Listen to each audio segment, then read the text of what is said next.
Doug Mastriano is having a rally where I actually don't know who this man is giving the speech, but the crowd is going to end up, doing this worshiping thing. And again, if this doesn't ring like fascism to you, this is like way, way, way more beyond the pale of like Biden had a red light. This is like developing that like hive mind. So let's take a look here. And we'll do that by putting our right hand in the air on the count of 3. If you're willing to do this, can you say what they said at Gettysburg? When you see us lined up as one, sweep down the hill to victory. On the count of 3, we'll bring our hand down as one. Father, I pray that indeed Pennsylvania will be like Little Round Top, and America will have a new birth of liberty. As one on the count of 3. 1, 2, 3. As one! Thank you. So again, I'll let that run in the background of the video, but Mastriano, the guy that was in the Confederate uniform, they're talking about Gettysburg again, which in Pennsylvania, for those who don't know, and I guess most people probably do know, but it's like the most bloody bloody battle on American soil ever. And with them referencing this stuff, they're talking about like war. They're not talking about democracy. They're not talking about fighting for representation. They're talking about war. They are chanting like they're going to war. They are utilizing these symbols and these movements like they are going to war. This is the stoking of violent rhetoric. This is the type of thing that makes people afraid. This, intertwined with Christian nationalism, is why we cannot just bend the knee and say, yeah, we can compromise, we can come together and agree on things with these folks. This is Doug Mastriano, a sitting state senator's campaign. This is at his rally.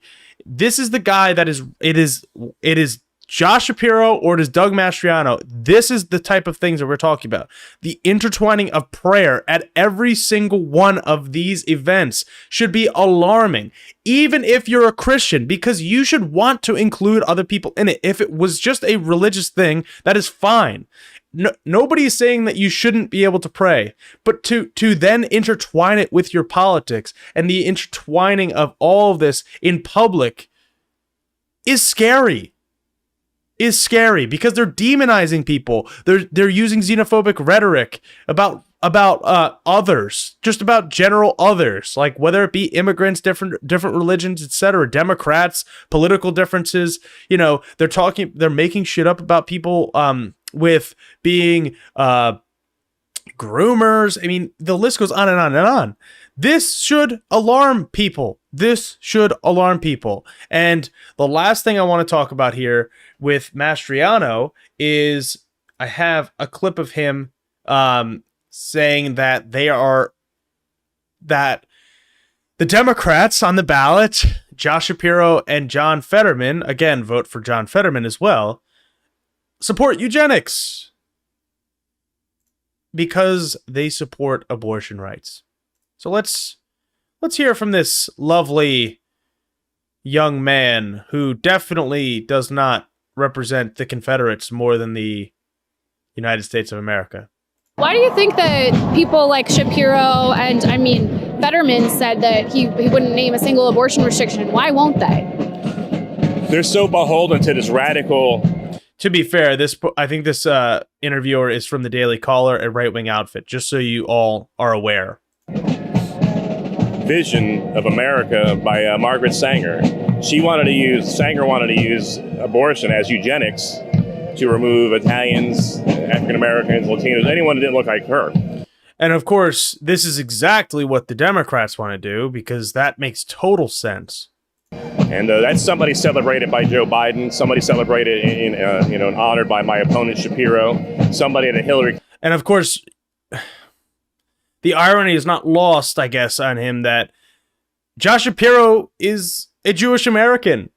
Like, talking about eugenics and then saying that Josh Shapiro supports eugenics. Like,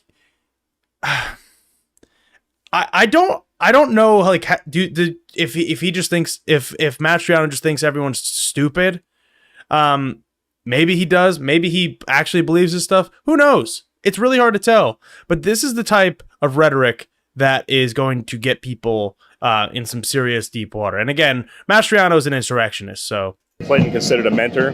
I mean, are you kidding me? Somebody, and let me lay it out for you.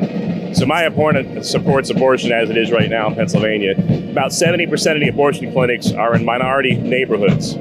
Now, the African American and the Latino population make up less than 20% of our state population, about 18%. But what's not talked about, this eugenics, it's about half of our abortions, over half of our abortions in Pennsylvania are coming from that small part of our population. Under Mastriano, we're going to defend life because life matters. Well, my last thought here is Hillary Clinton is reputed to have asked Mother Teresa why there hasn't been, a female president yet in America. And I think Hillary Clinton was hoping that Mother Teresa would say, oh, it's going to be you. But no, Mother Teresa, brilliant lady, a lover and defender of life, said you probably aborted her already. So again, one final time, intertwining of religion and politics, alluding to Mother Teresa, alluding to all of these different things that don't really make sense, just throwing words that sound proper, and they utilize the rhetoric of being the white savior for aborted Black and Latino babies when they don't really care about that. Of course, ignoring the root causes of what that happens, whether it be lack of healthcare, which provides access to birth control, which they also don't want, whether it's providing abortion clinics in densely populated areas because that's where more people are. So of course the majority, like just logically speaking, if you had the population of Pennsylvania, the majority of the population is in Philadelphia, Pittsburgh, and then the suburbs around those areas. So of course you're going to have densely packed areas with those highly dense access to abortion clinics, which are going down now, by the way. The access to the abortion clinics, of course, not actual abortions, because that's not how this works. Access to abortion, access to birth control reduces abortions. So if they actually cared about reducing this, they would provide healthcare to people. They would provide alternatives. They would provide birth control, but that is not their goal. They do not care about that. Mastriano is one of the most radical people that is running in the country right now, and he is definitely the most radical Republican in the state of Pennsylvania on the ballot. So you have to make sure that you vote for Josh Shapiro